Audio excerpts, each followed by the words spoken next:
एक समय की बात है। एक गांव में एक नहर हुआ करती थी। उस नहर के पास एक आम का पेड़ था। उस पेड़ पर ढेर सारे आम लगते थे। उसी पेड़ पर एक चुड़ैल रहती थी। उस चुड़ैल को आम बहुत पसंद थे। वो पूरी सर्दी इंतजार करती थी कि कब गर्मी आए और उसे आम खाने को मिले। उस साल भी उस चुड़ैल को गर्मियों का बड़ा बेसब्री से इंतजार था। जैसे ही गर्मी आती है और पेड़ पर आम लगना शुरू हो जाते हैं, वो चुड़ैल खुशी से झूम उठती है। अरे वाह, इस पर तो आम आने लगे हैं। अब ये जल्दी बड़े हो जाएंगे और मुझे ढेर सारे आम खाने को मिलेंगे। चुड़ैल बड़ी खुश होती है कि उसे जल्द ही आम खाने को मिलेंगे। पर तभी वहाँ नहर के पास कुछ लोग आते हैं। वो लोग नहर के आसपास कुछ देखने लगते हैं। नहर के पास एक बूढ़ा आदमी बैठा होता है जो उन लोगों से पूछने लगता है। अरे भाई, क्या बात है, क्या देख रहे हो? अरे आम का पेड़ कुछ ज्यादा ही झुक गया है, हम इसे देखने आए हैं। हाँ, आए दिन यहाँ पर कुछ न कुछ हादसा हो रहा है, पर क्या हो गया ऐसा? बच्चे इस पेड़ पर चढ़कर पानी में कूदते हैं। कल ही एक बच्चे का सर पत्थर से टकरा गया और उसको बहुत चोट आई है। अब गांव वाले चाहते हैं कि इस पेड़ को यहाँ से हटा दिया जाए, तो इसलिए हम इसको काटने आए हैं। पेड़ को काटने वाली बात सुनकर पेड़ पर बैठी चुड़ैल सकपका जाती है। उसे तो समझ ही नहीं आता कि वो करे तो क्या करे। नहीं नहीं नहीं, ऐसा नहीं हो सकता। अगर ये पेड़ कट गया तो मैं किस पर रहूंगी और आम कैसे खा पाऊंगी? मोहन और हरिया अपनी कुल्हाड़ी लेकर उस पेड़ को काटने में लग जाते हैं। चुड़ैल ये सब उस पेड़ पर बैठी देखती रह जाती है और कुछ ही देर में वो पेड़ कटकर नीचे नदी में गिर जाता है। पेड़ पर बैठी चुड़ैल फिर भी उस पेड़ को नहीं छोड़ती और वो भी पेड़ के साथ नदी में गिर जाती है। ये तुमने अच्छा नहीं किया, मेरा घर मुझसे छीन लिया। मैं अब कहाँ रहूंगी और क्या खाऊंगी? चुड़ैल को आखिरकार उस पेड़ को छोड़कर नदी से बाहर आना ही पड़ता है। अब उस चुड़ैल को आम की भूख लगती है।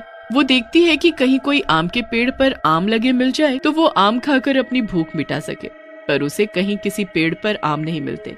वो चुड़ैल अब परेशान होकर यहाँ वहाँ घूम ही रही होती है तो उसको मोहन 2 थैलियों में आम ले जाता दिखता है।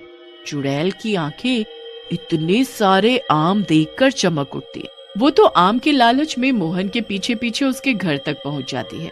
मोहन घर पहुँचकर अपने बच्चों को आवाज देता है। पिंकू, पिंकी, जल्दी आओ, देखो मैं तुम्हारे लिए क्या लाया हूँ। वाह, आम!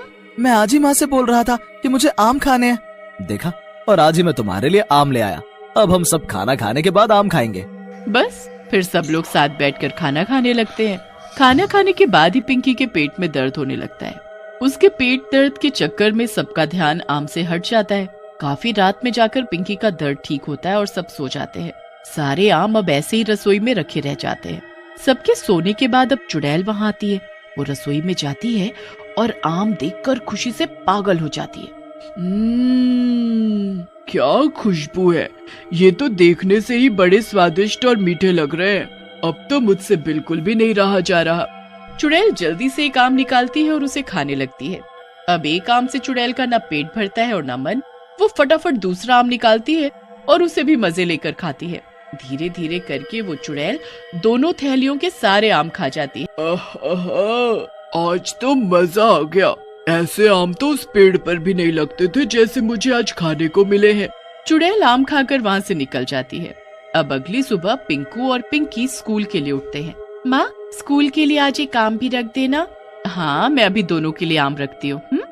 अब जैसे ही मधु आम लेने जाती है तो वहाँ छिलके और गुठलियाँ देखकर तो वो हैरान रह जाती है। वो गुस्से से पिंकू को आवाज देती है। पिंकू, इधर आओ अभी के अभी। माँ की आवाज सुनकर पिंकू जल्दी से रसोई में जाता है। तुमसे जरा भी सब्र नहीं हुआ ना? ये मासूम बनने की कोशिश मत करो। पिछले महीने भी तुमने झूठ बोला था और इतनी डांट खाई, पर तुम्हें तो डांट का कोई असर ही नहीं होता। पर मैंने क्या किया है माँ? तुमने ये रात को सारे आम खा लिए ना? मैंने तो एक भी आम को हाथ नहीं लगाया माँ। कल रात को पिंकी के पेट में दर्द हुआ, इसलिए हमने आम खाए ही नहीं थे और मैं तो पूरा वक्त कमरे में ही था। हाँ, ये भी सही बात है, पर फिर आम खाए तो खाए किसने? और वो भी इतनी सफाई से कि एक गुठली पर जरा सा गूदा भी नहीं छोड़ा। 1-2 दिन में वो ये बात भूल जाते हैं, पर चुड़ैल रोज कहीं न कहीं से अपने आम खाने का जुगाड़ कर ही लेती थी।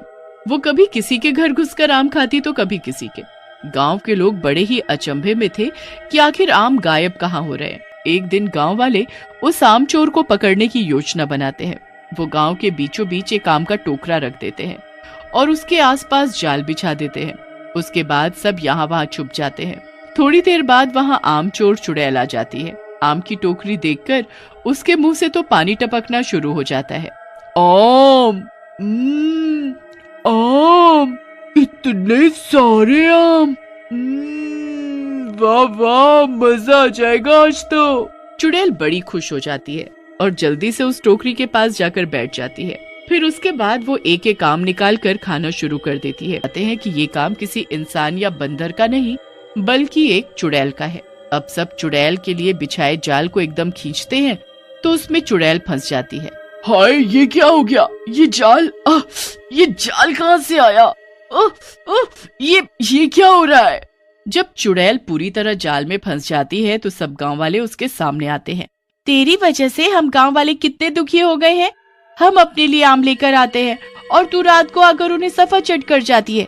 इतने दिन हो गए हमें परेशान करते करते, अब देख हम तेरा क्या हाल करेंगे। तुम लोग ये मेरे साथ अच्छा नहीं कर रहे हो। मैंने तुम्हारा क्या बिगाड़ा है? तो हमने क्या बिगाड़ा है? आम तू हमारे चुरा रही है और उल्टा हमें बोल रही है। हाँ, बोलूंगी, क्योंकि तुम दोनों की वजह से मेरी ये नौबत आई कि मुझे लोगों के घर से आम चुराने पड़ रहे हैं। मैं तो अपना शांति से बिना किसी को परेशान किए उस नहर के पास वाले आम के पेड़ पर रह रही थी। उस पेड़ के आम खाकर अपना पेट भरती थी और आज तक मैंने किसी को कभी परेशान नहीं किया। पर तुम दोनों एक दिन वहाँ आए और उस पेड़ को ही काट डाला। मेरा घर और मेरा आम दोनों मुझसे छीन लिए। चुड़ैल की ये बात सुनकर गांव वालों को एहसास हुआ कि गलती इसमें सारी उनकी खुद की है और उस चुड़ैल के साथ बुरा हुआ। हमें पता ही नहीं था कि उस पेड़ पर तुम रहती हो और हमने तो अपने बच्चों की भलाई के लिए ऐसा किया। मेरे पास एक रास्ता है, पर फिर तुम वादा करो कि फिर कभी हमारे घर के आम नहीं खाओगी। कैसा रास्ता? मेरे घर के पीछे मेरा लगाया हुआ एक आम का पेड़ है। उस पेड़ पर हमेशा आम लदे रहते हैं। तुम चाहो तो वहाँ जाकर रह सकती हो और तुमको आम भी खाने को मिल जाएंगे। अगर ऐसा है तो मुझे कोई दिक्कत नहीं, मैं वहाँ चली जाऊंगी और कभी किसी के आम नहीं खाऊंगी। बस फिर गांव वाले उस चुड़ैल को जाल से आजाद कर देते हैं और वो चुड़ैल उस आम के पेड़ पर हमेशा के लिए चली जाती है जो बूढ़ा आदमी उसे बताता है।